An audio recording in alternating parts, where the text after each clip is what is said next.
most people die. A lot of people die. You see, that's the back end story. 31 years in business. Wow. 5 years into my business, I was diagnosed with breast cancer. And I made a promise to God, if you make me live, yes, I will do your work. Oh. Any cancer diagnosis is of dollars. Act immediately. Cancer is time sensitive. I found someone who is equally fearless. She goes by the name Sandra Samuels, founder and CEO of Jamaica's pioneering men's grooming brand, Totally Male Club Spa Salon, a trailblazing entrepreneur who's kept the business thriving since 1994. She's also the current president of Jamaica Reach to Recovery, championing the Pink Run and breast cancer support nationwide. A long-time breast cancer thriver inspiring hope and action. Reaching hearts, restoring hope. See you on the next episode of Leaders Life Podcast. Get ready to grow your leadership to the next level with real leadership lessons, inspiring stories, and business insights from the world's best thought leaders. This is Leaders Live Podcast with your fearless host, Erica McKenzie. Hello, and welcome to another episode of the Leaders Live Podcast. I'm your host, Erica McKenzie, the fearless one. But guess what? I found someone who is equally fearless. She goes by the name Sandra Samuels. She's the CEO of Totally Male, an exclusive male salon that charges top dollar to help men maintain care at a price, she says. Sandra, it's such an honor to have a fearless woman like you in this seat. And my God, am I not happy to be sitting down with you. We've had conversations offline. I was like, no, this is a perfect match, and we have to have this conversation so that so many people can benefit from how you've built a business which is so exclusive in what you do. Nobody would have thought that, this would go on for 31 years. Okay, there we go. And further, you also started a movement, the founder for the Pink Run, supporting women with breast cancer. And this, for me, it just makes you what I call world class. I'm so happy to be sitting down with you to have this conversation today. So, Sandra, we're going to dig into your business a little bit. Sure. Your journey, it hasn't been an easy one. No. 31 years in business. Wow. I remember 1994, there was no internet, or little or no internet. Oh my gosh. You're going to remind us. So you had to do the manual lifting, the work. Wow. Yes. Not like now. We just click a button. No. So you've faced so many personal challenges and battles, business challenges that you had to go through. How did those experiences shape the grit and the resilience that you lead with today? Because you're a fearless leader, When we talk about fearless leader, y'all know when we talk about fearless, we don't mean that we don't face fear, but we face fear when we stand it down. Yeah. Yes. So talk to us about some of those challenges that you have to navigate for these 31 years in business. I know you can't give us all of them, but tell us the ones that really stood out for you that you had to be navigating through. Well, first of all, thank you so much for having me. That's the first thing. And I feel like we're kindred spirits, as Absolutely. I said to you before. Yeah. Well, first of all, you may need to know a little bit about my background. Yes. I'm from a single parent home. Yes. And so all I saw was my mother working. I don't have any other experience. Right. And for me, work, or should I say, I was allergic. I saw my mother struggle. So I developed an allergic reaction to poverty. And so my decision, the absolute, right, made my skin bump up, whale up. So I said to myself, I was always entrepreneurial, but when you're growing up, it's not really middle class, a little bit below middle class home, because my mother was a nurse. She eventually became the matron at Spanish Town Hospital. Right. And so I had work ethic, if nothing else. I was not a big student at school, but I know that I had a personality that I could get people to do things. So I was like a little hustler. I was always a hustler. At school, we used to sing. I used to sing, and I had a group, a singing group where we, sing and earn money. And, that was kind of my training. We were always doing something as a group. I went to the Queen's High School. And we were a group of girls who, our parents were sticklers for discipline. Yes. We weren't the party scene. There was no party scene. There was study a book and make something of yourself. Right. And so I started working at the age of 18. And I started working doing holiday job. And, because I did such a good job, they hired me at Watt Commission. Then I went on to IGL. Then I went on to live my dream as a flight attendant for 10 years with the great Air Jamaica. Okay. Right? And in my travels now, this is where now I saw what I would call the difference between a well-kept man, a well-groomed man, versus one that's not doing anything much. And my attraction to a man that's clean, because even if you're good-looking enough, if you're not clean enough, man, you're not saying nothing. You understand what I'm saying? So my thing was, when I looked around in the landscape in 1994, I remember 1994, you barely, internet just has started out. And not many people could afford it anyway. Even if it existed, not many people could have afforded it. And so I saw the writing on the wall for redundancy, because many persons were getting redundant, were being made redundant at Air Jamaica. So I had to have a plan A, not a plan B, because you have to have a plan A. So when this road ends, what's your next road? And a road that's not optional. And yes, it's not optional. So sometimes when you have a plan B, when plan A gets shaky, you want to segue into plan B. It's so A or it's A or baby A. A. It's A or A. It was A or A for me. Yes. So when I was made redundant, how it happened was very quick, very volatile at the time. So I had like 2 weeks in order to start out my life. So I used my American Express, which I would not recommend. I used my American Express card to start my business. I had rented with my redundancy money. Before my redundancy money, I had rented a place like 2 months because I didn't have the time to set it up because I was flying. And I rented that place for 2 months. So when I became redundant, I opened Totally Mail in exactly 2 weeks. I did most of the stuff myself. I sand down the floors, I paint the building. I did what I could do because I didn't have the money to hire help. Now everybody hires help. Back in the day, that you are nobody.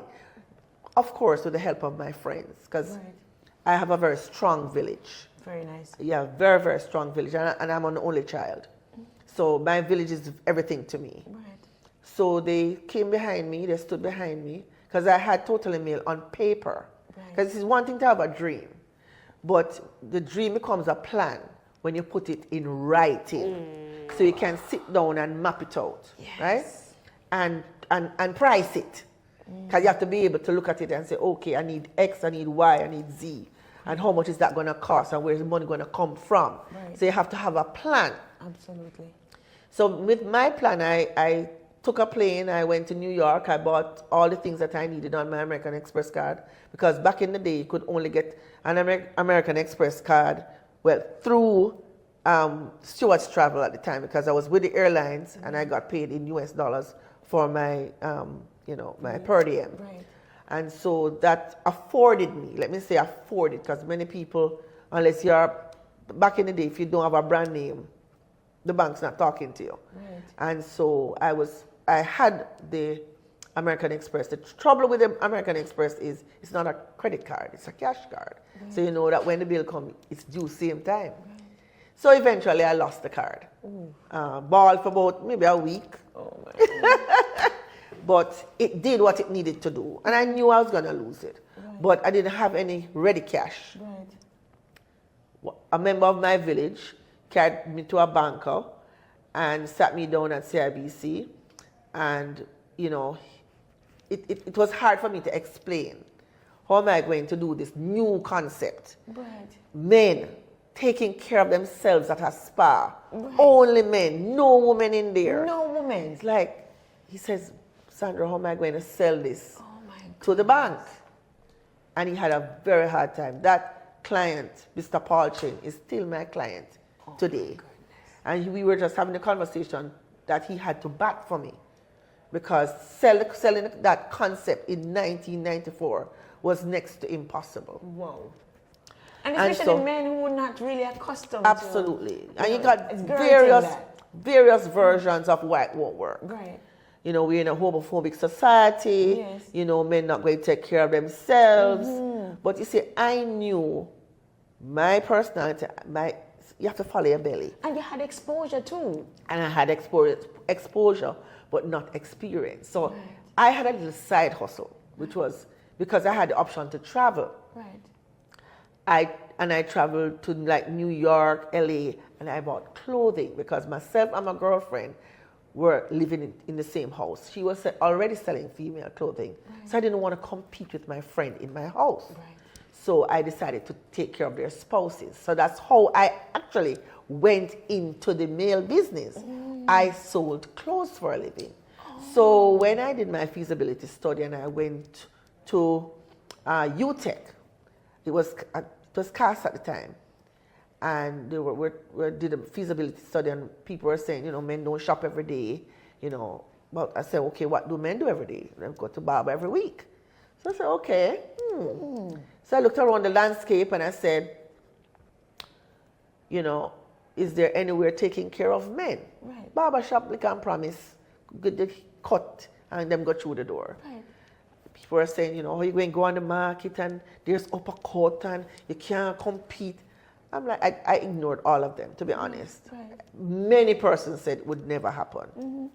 Anyway, so I started. What I did, so my passion and my skill at the time was to sell clothing. So I wasn't really starting from scratch. Because from 1991, I was selling clothing. Right, for male. For male only. Right, so you have a... So I had a clientele. And so I was like a personal shopper. So when I started the salon side, no, I actually leased that side of the business. It wasn't for me to run because I knew nothing about services, cut hair, nails. So I hired someone, or should I say, I went into partnership with someone, but they operated under my name. Right. But you see, the thing is, you see, although somebody may be good at what they do as services, if you're not a business person, I was a business person. Right. Although I didn't go to business school, I had a business acumen. Yes. Well, I shouldn't say I didn't go to school. I did shorthand and typing. And I did principles of business and accounts and commerce. But you, because I always had that entrepreneurial You've been doing spirit. that from 18. Absolutely. Yeah. So, because my mother's favorite word was no. So when my mother tell me no, I have to find another way out. So I would go and buy like pound cloth and sew my own stuff. And with our little singing group that we had, I would make the costumes and we'd go out and we'd sing and we'd make money. And I spend that money. And so when we started, I only did the clothing. So what I did, I set up the spa and salon along with the clothing. So you had to walk through the clothes to go to get your services done. Man. So you stop and you do your shopping and then you get your services done. But that was very short-lived. So on those days, I would say I would call myself Bally Beatrice. Because every time something not going right, it's pure balling. Because those days you didn't have the persons to speak to. Right. You didn't have the mentors that I have now. No, right. You know, so you're kind of fudging your way through it. It's not like you have the access to the internet like you have now to just research stuff. Right. Back in those days, you're kind of on your own. Right. People in my community weren't in business. They worked somewhere. Right. So I had one friend that her family was in business, Andrea Cowan. So everything I didn't understand, I would try and bounce off her. Right. And if she couldn't speak to me about it, her father could. And so I had that little, help to get in terms of guidance. Right. And so within a year, well, let me say, we separated. Yeah. Let's just put it that way. Because she was from one thing to the next, not settling down, not passionate really, good at what she does, Right. but not passionate about it. Yes. And so we separated after a year. And right after that, I started to do all the services. I went and I got training in facials, manicure, pedicure, massage.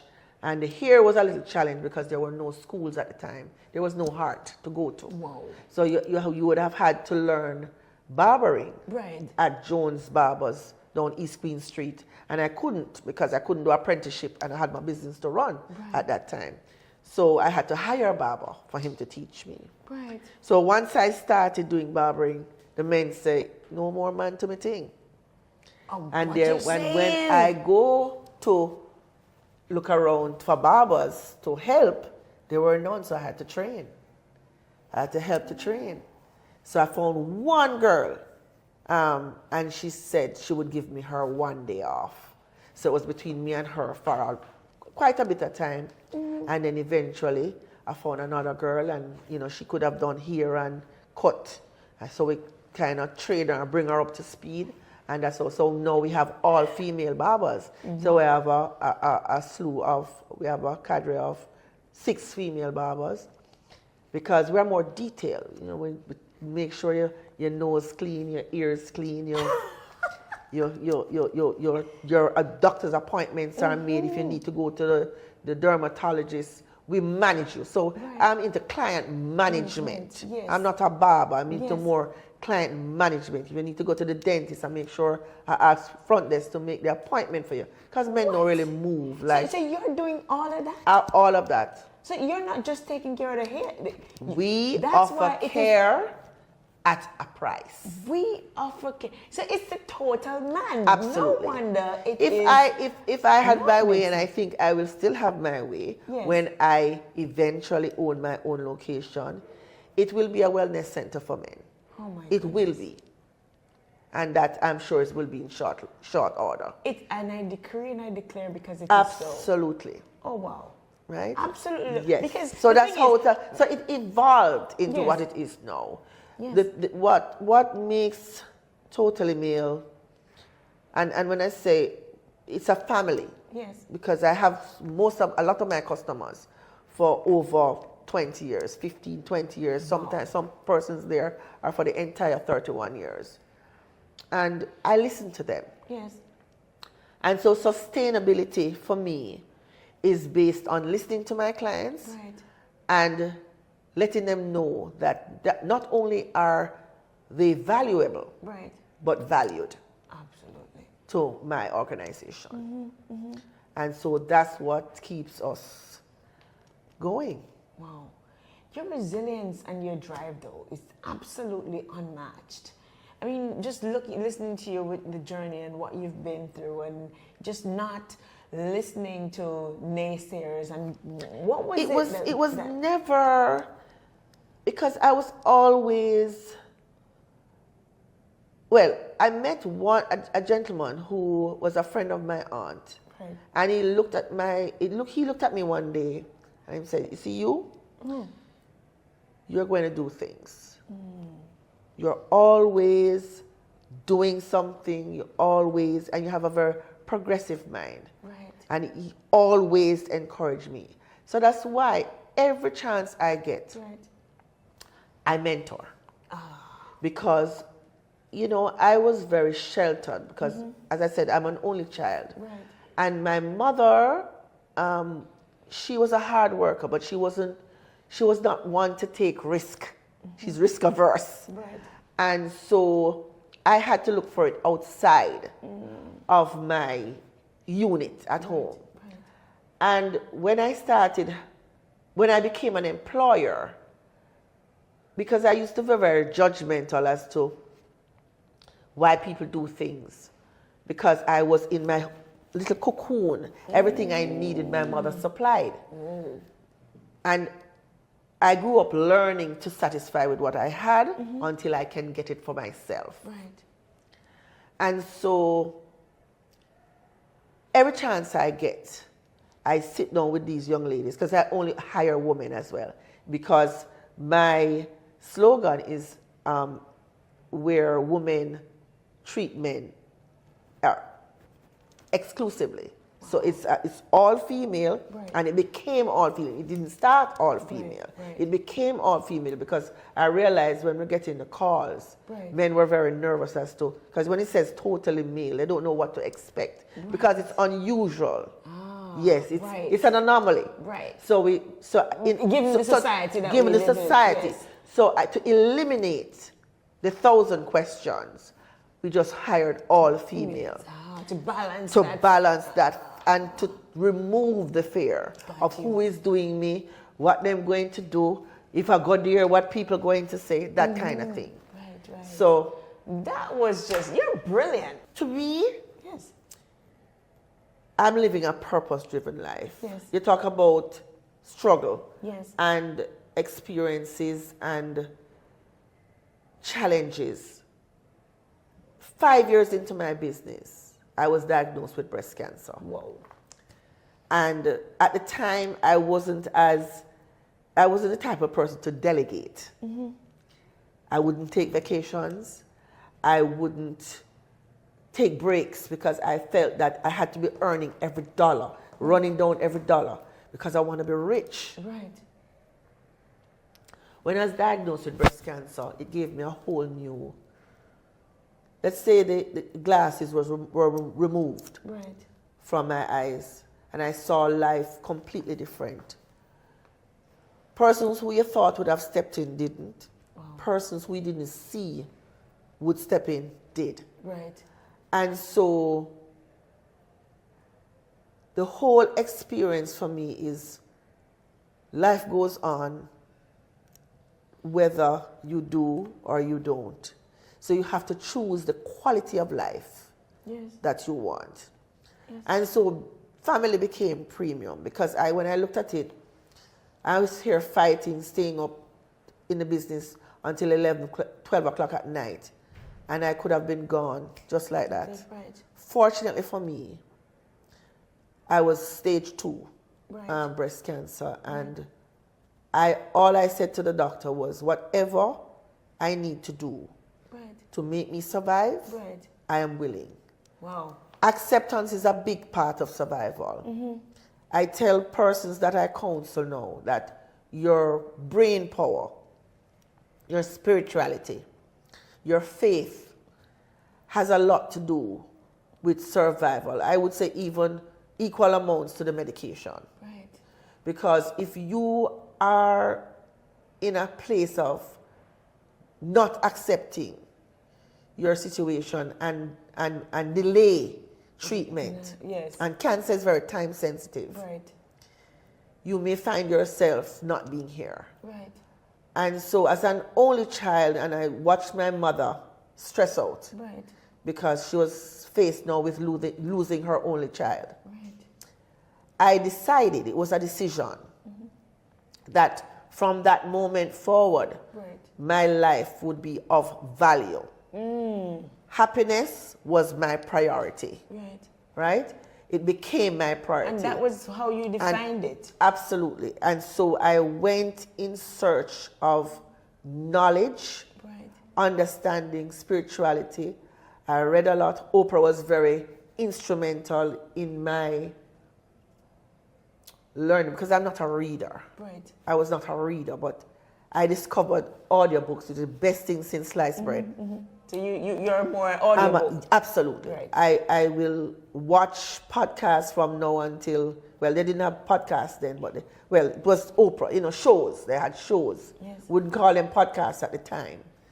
But I listened and she interviewed, not what she had to say, but she interviewed a lot of learned people about personal development. Yes. Because nobody really spoke to you about personal development when we're going about personal happiness, about personal peace, about relieving stress, that kind of thing. That was not, it's big now. Yes, it wasn't popular at the time. It wasn't popular Yes. at the time. Right. It's big now. Right. I mean, you just did what you had to do and you kept it moving, you know. So that was, and I made a promise to God. Right. When I opened my eyes out of surgery, because you know you're going into surgery, you don't know what to expect. Right. I promised him, I said, if you make me live, and this was out verbal, this was not in my brain having a little silent conversation with God. You said this I out loud. said it out loud. I said, if you make me live, Yes. I will do your work. Oh. And so that was 1990, that was November 1999. Right. And so somebody came to visit me, to counsel me from Jamaica Reach to Recovery. And she was surviving 15 years. Right. I'd had a girlfriend that had just been diagnosed as well, and she wasn't doing too well. As a matter of fact, 2 girlfriends, and I didn't know anything about breast cancer. So when I joined Reach to Recovery, I said, this looks like something, because I was always a bold person. Right. Much to the chagrin of my mother. She said, you can't keep nothing private. You can't keep it private. You have to tell everybody your business. But I was always that girl. Yes, the bold, the fearless the bold. one. And I didn't even see it as bold. Yes. It's just my personality. Right. But you're I'm outspoken. I'm outspoken. Yes. And I like to share. Right. And so when I went to Reach to Recovery, I realized that the only spaces that breast cancer were being spoken about was privately, or, you know, you had a luncheon and they speak to people at the luncheon who had access to travel to Miami to do surgery and treatment. Yes. But the word was not getting out there Right. to the general public. Right. To someone who not really understand, persons who were illiterate, Right. persons who would be fearful, and persons who would think that this thing is caused by whether it is obia or a family curse, which is really still happening now, right? But it was worse then, Right. without knowledge. Right. And so I saw it as my mission. And so we went, myself, Icy Porter, and Hyacinth Franklin. I brought it to the club because I had gone and done a run for my girlfriend in Florida. And I said, this is something we could do. So I decided, you know, this is what we're going to do. Right. And we went. So you went to Florida and you saw that Yes, happening. man. Yes, with Susan Coleman Run. I don't know if you've ever heard of them, but they are not a breast cancer group. Right. So I went and did the Susan Coleman Run, and I said, this is definitely something that I could do. And came back, brought it to the group, and they said, yes, that sounds like a good idea. So we had 2 things that year. We had a tin drive, so that was fast forward to 2000. So we decided to do a tin drive to collect money at the stoplights and stuff. And then we had, it was like a weekend. So we had the tin drive first, and then we had the run the following day. And started to raise funds because we realized that persons were coming in for counseling, because that's what we did mainly, counseling. But does it make sense to counsel someone and their main challenge is that they don't have the first dollar? Right, because you're counseling me, but you're not. It helps, but then That's it takes words. cash to care, right? It's words. Yes. So I'm counseling you, but I can't help you. Right, right. And so we decided that we needed to help our sisters financially, Right. so that at least they could start the process. Yes. Because even if they're doing the surgery in the public system, there are tests that must be done prior to surgery Right. that are not free. And so they need help. Right. And that is before NHF.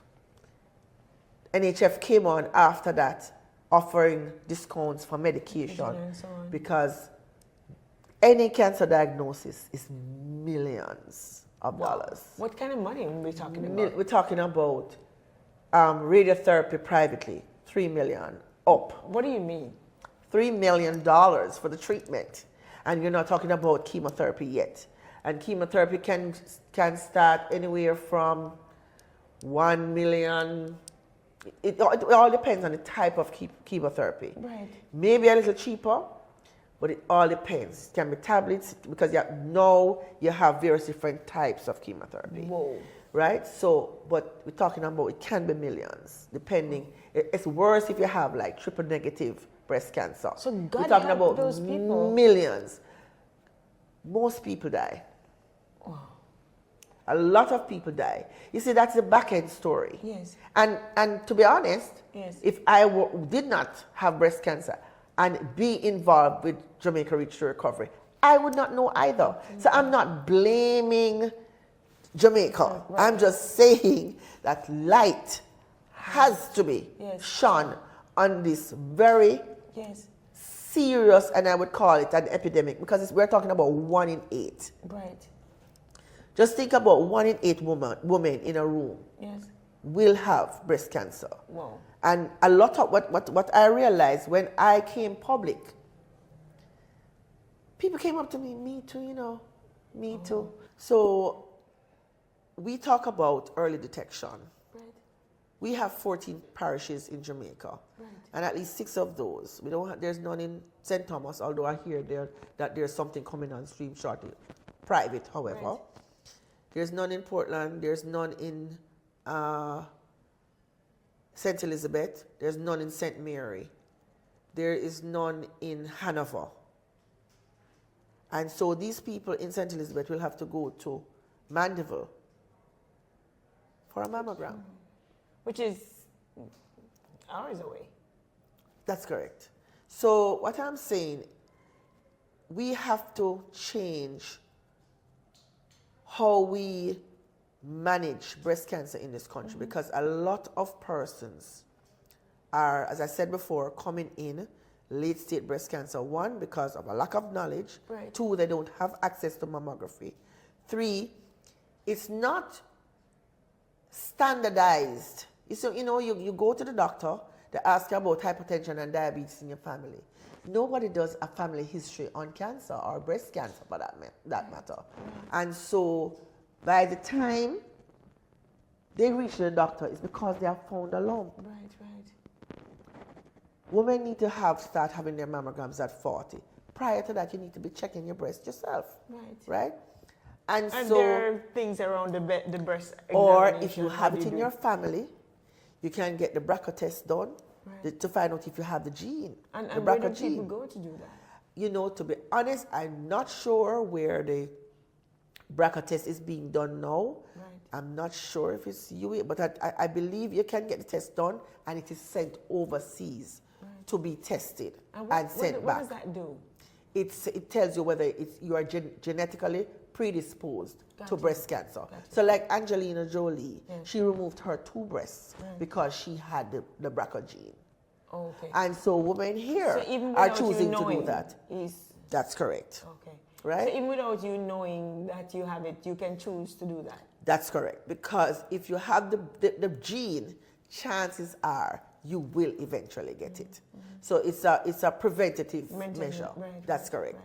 So, breast cancer is one of those things that can be, I don't want to use the word cured, Right. but you can survive Right. breast cancer once you catch it early enough. But you also spoke about the financial element, though. But the financial element is real. So so what we do. Yes. Talk a little bit about how yes. you're helping with that.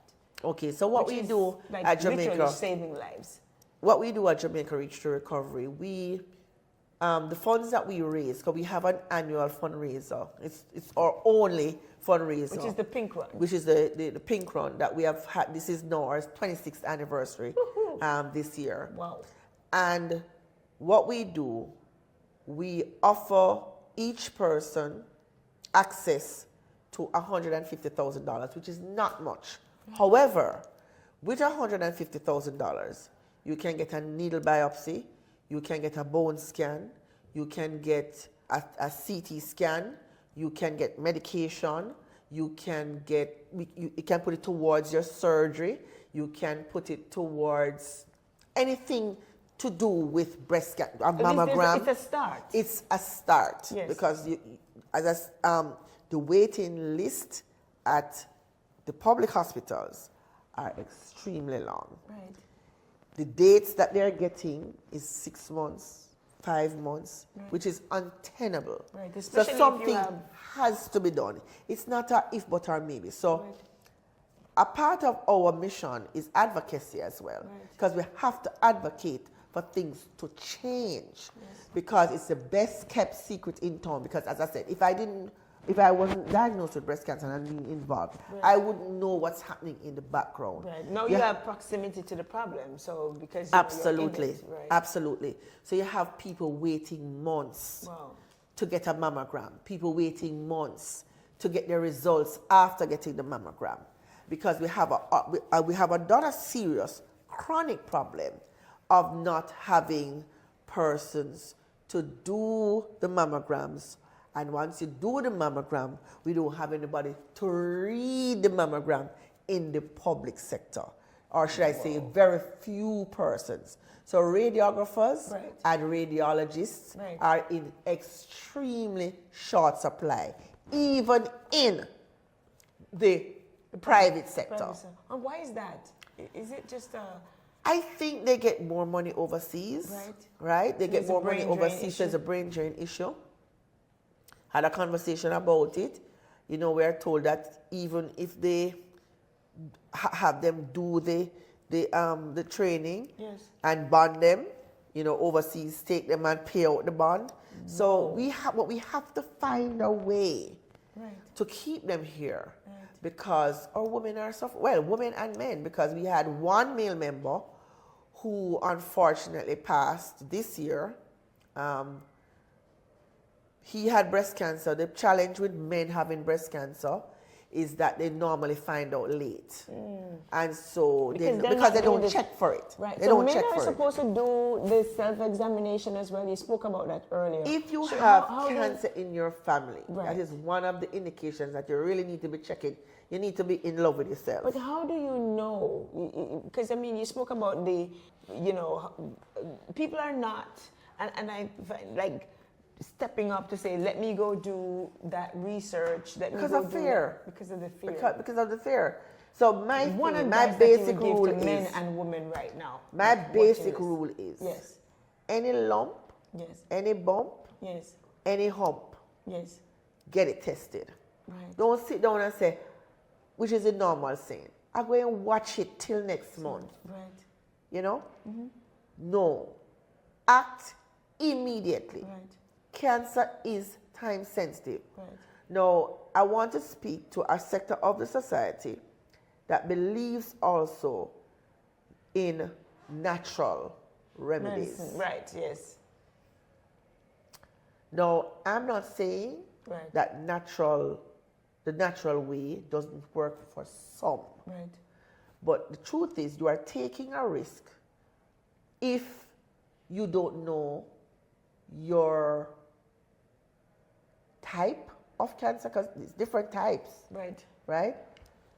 If some are fast growing, some are slow growing, some are aggressive, some are in the duct, some are outside of the duct, some spread to the lymph nodes. Whatever stage you're at. Right. How I look at it in my layman's mind. Right. Eating food works slowly. Cancer moves quickly. Right. You need to get whatever it is, if possible, out of your body. Right.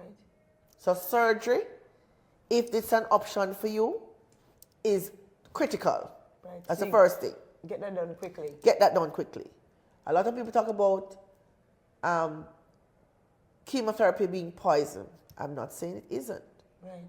But these are things that doctors and specialists go through, and they research and they spend lots of money. Right. These are people with knowledge. Right. This is what they spend their life work doing. Absolutely. Right. And so I'm saying, if you find out that you already have cancer, Right. nobody goes to war and leave their tools at home. Right. it would be senseless. Right.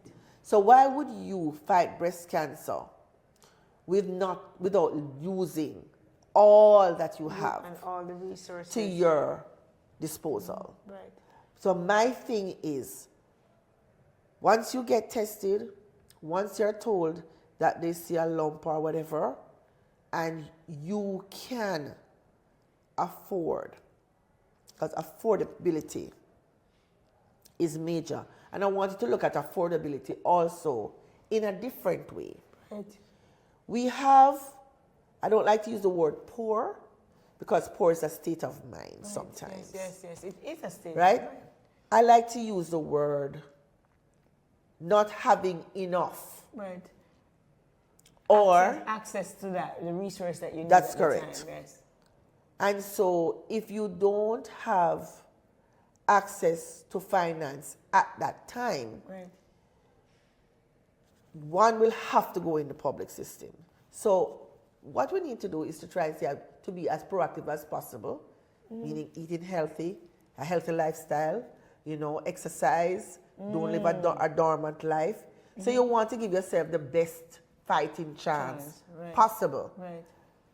So the thing is not to get it. Right. Nobody knows what causes breast cancer. Nobody's. I was There about is to ask you no- that question. there's This is no- still unknown. I mean, they have high risk groups. Right.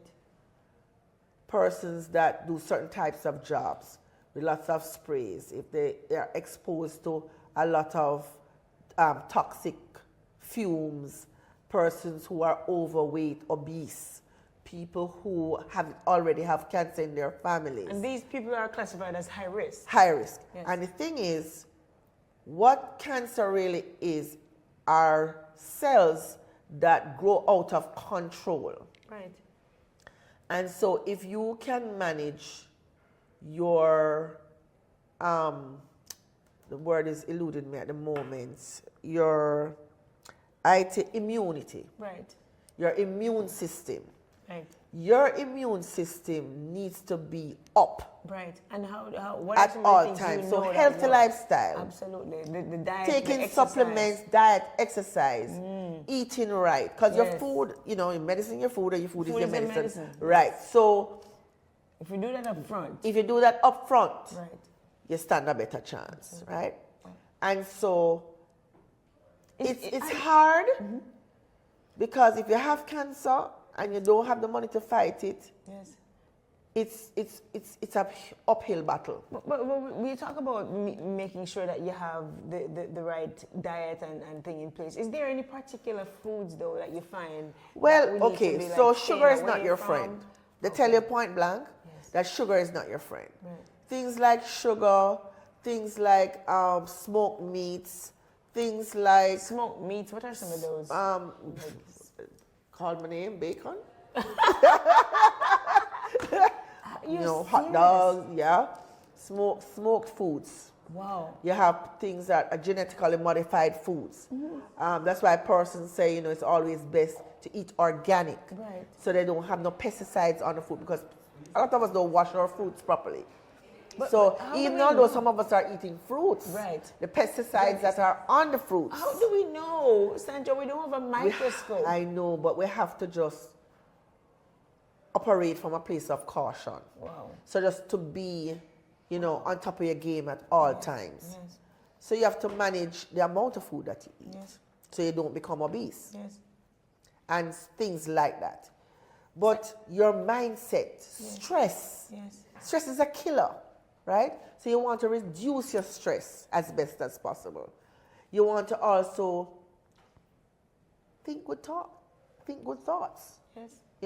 So You want to ensure that you don't carry a toxic state of mind around with you all the time. Yes.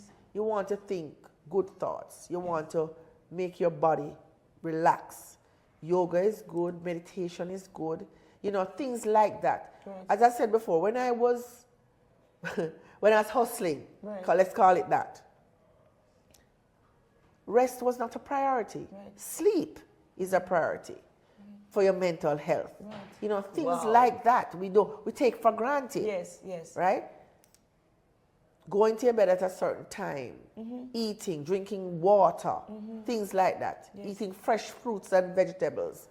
People only eat sometimes rice and chicken or rice and whatever. Like paying attention. We have to pay attention to our those health. things, to our health. Right. Not being laughing. Even your village. Yes. When you live in a toxic village, Yes. right? You have to also manage that. Yes. Sandra, is there enough information, education, you believe, around helping people to be living in a preventative state? And also... The information is out there, but persons are not seeking it. Is it because they're not experiencing it, or they're until when they're... Most people feel if you focus on cancer, if you read about cancer, or if you pay too much attention to cancer, you're going to get it. And that's real. Right. If you associate with too much cancer, this or cancer, you bring it on to yourself. I've heard it several times. Right. Why you take on this thing? Why you gone into to take on this whole thing? Listen, for those of us who know better, Right. do better. Right. And some of us are given, I call my life now a purpose-driven life. Absolutely. This is my purpose. Yes. My passion is what I do for work, but this is my purpose. Yes. To educate those coming behind me Yes. for the last 26 years. I'm a 26-year survivor, and I don't take life for granted. What's I get up life each like? day. Yes. I get up each day, and I'm grateful. Yes. Gratitude is my number one thing on a daily basis. Ooh, talk to I me. don't share my time Yes. with people who are not positive. Right. And even if I do, from a point of trying to get them over to the other side, Right. I'm not going to spend an excessive amount of time for you to draw me down in your hole. Yes. Happiness, I learned that happiness is a choice, Yes. right? There are certain things that gives you a easier life. Right. Being authentic about who you really are. Being someone of your word. Right. Being someone who people can depend on. Right. I don't live a stressful life because what I say, that's what I mean. So these things are really what has really helped you. Absolutely. And even really to help you with your journey. 26 years later, thriving. Absolutely. And I live, Yes. or should I say, I try to live. I'm not perfect. Right. But ethically, Yes. I try to live an ethical life where I am fair Yes. to the people in my space. Yes. I really love what you're doing, Sandra, and I want to say I'm blown away by your resilience and the power and everything that you've done just to help people who are struggling, even just being that doorway, that mentor, not just in business, but also for people who are struggling. You're putting on the pink run. But you know, to Erica, sustain people through a lot this. of people Like, don't understand that's why we're here. Yes. We're here to share To share and to grow and to grow. and to learn together. You teach me, I teach you, and I grow through 100%. you, Yes. and you grow through me. Yes. Our Ubuntu. experiences are all different. Yes. Ubuntu. I love that phrase. Yes. Together we are. Yeah. Yes. So, I am because unfortunately, you are. Yes. unfortunately, Yes. many of us don't wake up Right. until we get a wake-up call. Yes. And so for some of us who have been there, done that, Yes. I'm trying to help persons Yes. not to have to wait. Right. Because you have a lot of persons who mark time through life. They're just existing. They're not living, Yes. right? For whatever reason, Yes. right? They haven't connected with their purpose. Yet. Or they're blaming whoever, Not taking accountability. no accountability. Yeah. It's always And somebody's fault. somebody else's fault, right? So, and they're blaming the mother from they were 2 and not realizing that, okay, I'm an adult now. Yes. I can Can change this. Absolutely. I can shift. A lot of us were forced to pivot. The word pivot became the buzzword during COVID. A lot of us have to pivot. Right. Because how we grew up and the life that we want for ourselves requires a shift. Yes. So it may require counseling. A lot of us treat counseling like if we're not mad. Yes, you shouldn't go. You shouldn't go. Yes. But counseling, what I found with counseling, because counseling is something that helped me tremendously. And why did I do counseling? Right. I had an issue with the fact that my father was an able-bodied man and he was not in my life. It was his choice. Yes. He wasn't in foreign, he was in Mandeville. Yes. And so I can't tell you why it was so important for me, for him to be in my life, but I had to manage it because I was very angry. Yes. And so that anger spilled over in other things that I did. And so I realized it was bigger than me, handling it myself, or talking to a friend, or just sitting down and have a round table talk. What I got from counseling. Right. And because you're not being counseled by somebody. Someone who is trained.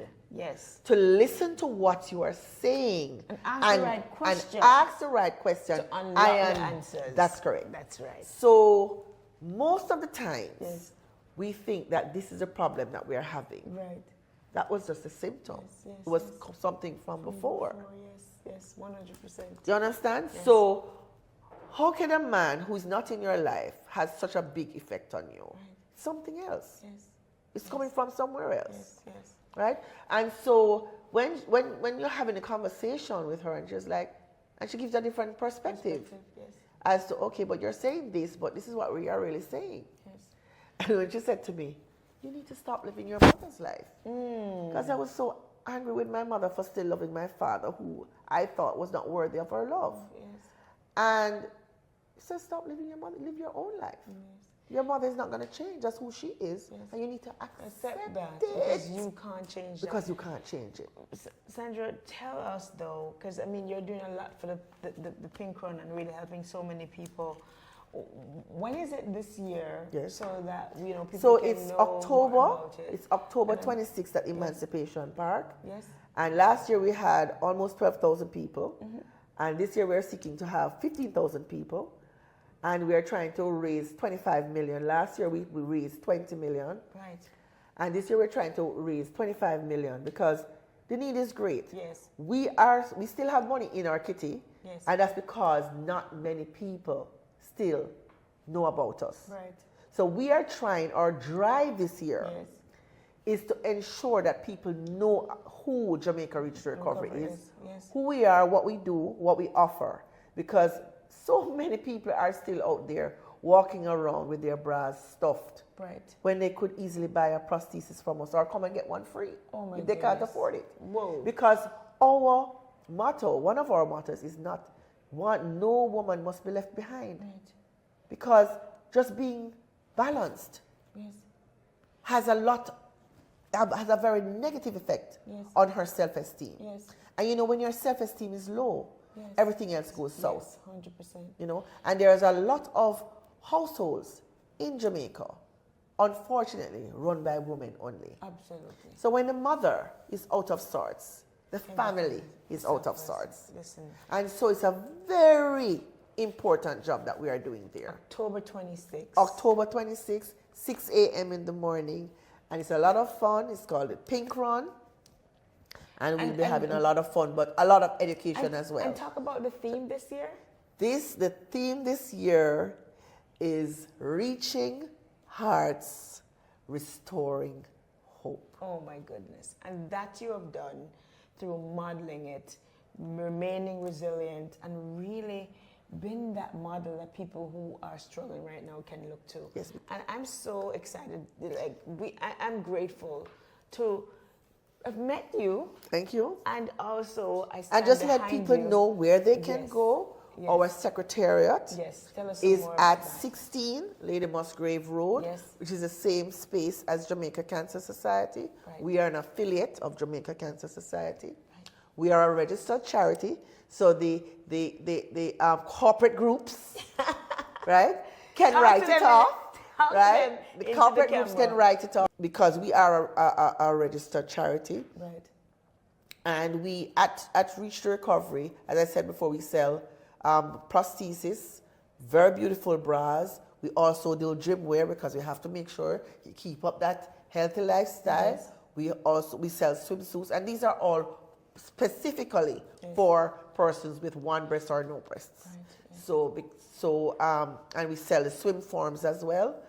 And you know, You're doing a lot. and we do counseling there, as well as we go into persons' homes. We also counsel down at KPH. So very rarely, but we sometimes go up to UWI, the breast clinic, and we need to do a lot more because a lot more needs to be done. Because remember, breast cancer is not only in Kingston. Right. And then you It's spoke about island-wide. places where there is no support. Exactly. So this needs to be multiplied really in each parish. Yes, I endorse that, and I'm going to say to every single person, every company, get behind this. How do people participate for the October event, October 26th? We are in, and I'm so happy to be supporting you on this project. And Thank you so listen, much. This is just You're a big amazing. help. Oh, Big my help. Thank you goodness. so much. I love your vision. Love Thank you. you. You're just a fearless. As I resilient, like to and just tell love, people, it's love. not me. Yes, It's God's work. God shines through you. It's God's work, and we have it's about 150 members now. Yes. And you have a lot of ladies there doing human service. You know, human, because they do a lot of the counseling. Yes. And, you know, my past president, Carolyn Graham, she was at the helm for 11 years. She just stepped down for me to take over. But she was one of those who set the foundation, you know, for us to become a registered charity. But this is something, well, you know, almost every family is touched by cancer. Right. But persons are suffering silently. And I just want persons to pay attention. Yes. You know, so many times we hear of persons who are going through, you know, sometimes they just need a kind word. Yes. Because it's a lonely road. It can be, let me put it that way, it can be a very lonely road. And there are many, 1 in 8. Just remember that. Breast cancer is the highest cancer killer of our women in Jamaica.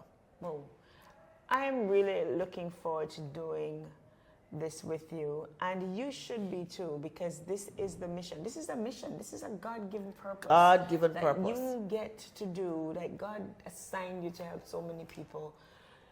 Jamaica Reach to Recovery. Thank you so much, Sandra. You've been doing so much. Remember, it's October 26th. It's a pink run. Yes. How can Emancipation people- Park. Emancipation yes, Park. so How can people get once involved? our website is up Yes, so and we're gonna running, do that. Yep. Talk we to will people. have registration online. Yep. If not, as of the 1st of September, Yes. we will be at the summit. Yes. That's on, but it can either be on Holborn Road, not Holborn, sorry, Chelsea Avenue or Ruthven. You have both entrances. Right. And we will be there from Monday to Friday, 9 to 4, every day. Yes. As I said, Monday to Friday. Right. And you can register there in person. We would prefer persons to register online. And in the groups, for the groups, we're going to ask persons to have a group leader. Right. And the group leader takes all the entrance, bring them to us on a spreadsheet, and then we upload it in the Yes, system. but believe me, we're going to make sure that you're up and running. Remember, if you want to participate, what's the number they need to call right now to donate, to become a sponsor on their part? 876-978-0375.